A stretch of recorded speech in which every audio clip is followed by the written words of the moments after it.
ಹಿಂದುತ್ವವಾದಿಗಳ ಟೀಕೆಗಳಿಗೆ ನಾನು ಎದೆಗೊಂದೋದಿಲ್ಲ. ಬಹುಸಂಸ್ಕೃತಿಯ ನಾಡಾದ ಕರ್ನಾಟಕದಲ್ಲಿ ಸಂವಿಧಾನಬದ್ಧವಾಗಿ ಆಡಳಿತ ನಡೆಸ್ತಾ ಇದ್ದೇವೆ ಅಂತ ಮುಖ್ಯಮಂತ್ರಿ ಸಿದ್ದರಾಮಯ್ಯ ಹೇಳಿದ್ದಾರೆ.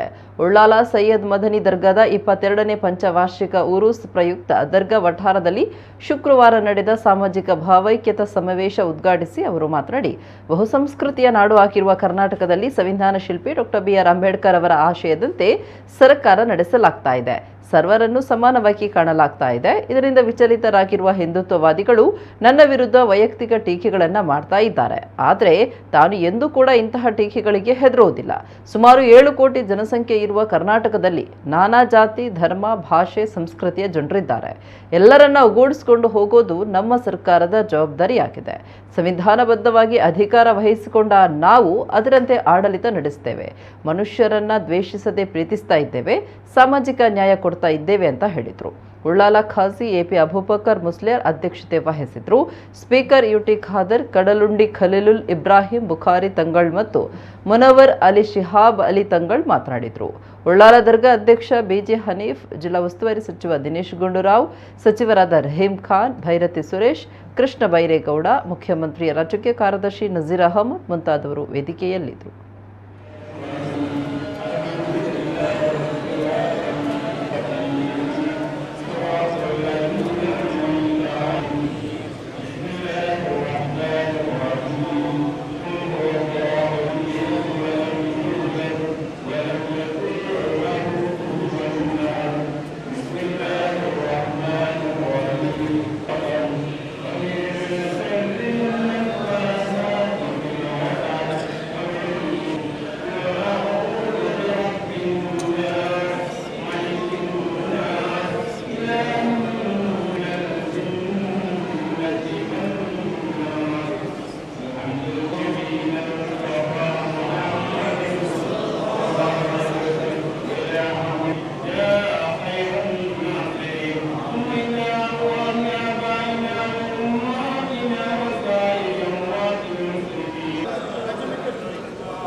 ಸಲಹುವ ಹೆಸರಿದು ಕನ್ನಡ ಮಣ್ಣಿನರು ನಾಡ ಬೆಳೆಸುವ ನಾಯಕರು.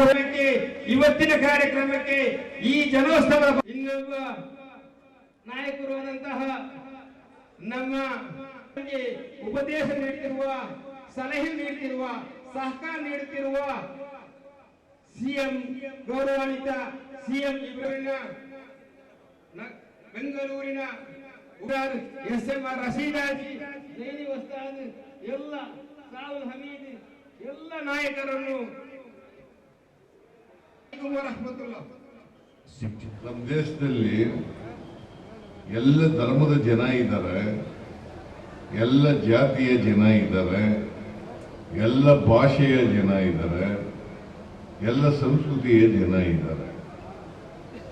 ಸೊ ಅದಕ್ಕೋಸ್ಕರನೇ ನಾವು ವೈವಿಧ್ಯತೆಯಲ್ಲಿ ಏಕತೆಯನ್ನು ಕಾಣಬೇಕು. ವೈವಿಧ್ಯತೆಯಲ್ಲಿ ಏಕತೆಯನ್ನು ಕಾಣಬೇಕು. ನಾವೆಲ್ಲರೂ ಕೂಡ ಮೂಲತಃ ಮನುಷ್ಯರು, ಆಮೇಲೆ ಭಾರತೀಯರು, ಆಮೇಲೆ ನಮ್ಮ ಧರ್ಮಗಳಿಗೆ ಸೇರಿದಂಥವರು ಹಿಂದೂಗಳು, ಮುಸಲ್ಮಾನರು, ಕ್ರಿಶ್ಚಿಯನ್ರು, ಸಿಖ್ರು, ಬೌದ್ಧರು, ಜೈನರು, ಹೀಗೆ ಅನೇಕ ಧರ್ಮದ ಜನರು ಕೂಡ ನಾವು ನೋಡಲಿಕ್ಕೆ ಸಾಧ್ಯ ಆಗ್ತದೆ. ಆದ್ದರಿಂದ ನಾವೆಲ್ಲರೂ ಕೂಡ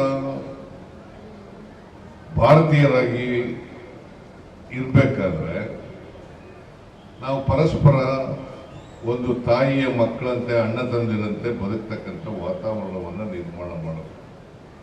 ನಾವು ಎಲ್ರಿಗೂ ಕೂಡ ನ್ಯಾಯವನ್ನು ಕೊಡ್ತಕ್ಕಂಥ ಕೆಲಸವನ್ನು ಮಾಡಬೇಕು. ಸಾಮಾಜಿಕ ನ್ಯಾಯ ಅಂತಕ್ಕಂಥ ಪದ ಇದೆಯಲ್ಲ, ಅದೆಲ್ಲರಿಗೂ ಸಮಾನ ಅವಕಾಶಗಳನ್ನು ಒದಗಿಸ್ಕೊಡ್ತಕ್ಕಂಥದ್ದು. ಧರ್ಮದ ಆಧಾರದ ಮೇಲೆ, ಜಾತಿಯ ಆಧಾರದ ಮೇಲೆ ಸಾಮಾಜಿಕ ನ್ಯಾಯ ಮಾಡಲಿಕ್ಕಾಗಲಿಲ್ಲ. ಎಲ್ಲರೂ ಕೂಡ ಸಮಾನವಾಗಿ ಕಾಣ್ತಕ್ಕಂಥ ರೀತಿಯಲ್ಲಿ ಹೋದಾಗ ಮಾತ್ರ, ಎಲ್ರಿಗೂ ಸಮಾನ ಅವಕಾಶಗಳನ್ನು ಒದಗಿಸ್ಕೊಟ್ಟಾಗ ಮಾತ್ರ, ಎಲ್ಲರ ಹಕ್ಕುಗಳನ್ನು ರಕ್ಷಣೆ ಮಾಡಿದಾಗ ಮಾತ್ರ, ಎಲ್ರಿಗೂ ನ್ಯಾಯ ಒದಗಿಸ್ಕೊಟ್ಟಾಗ ಮಾತ್ರ ಸಾಮಾಜಿಕ ನ್ಯಾಯವನ್ನು ಮಾಡಲಿಕ್ಕೆ ಸಾಧ್ಯ.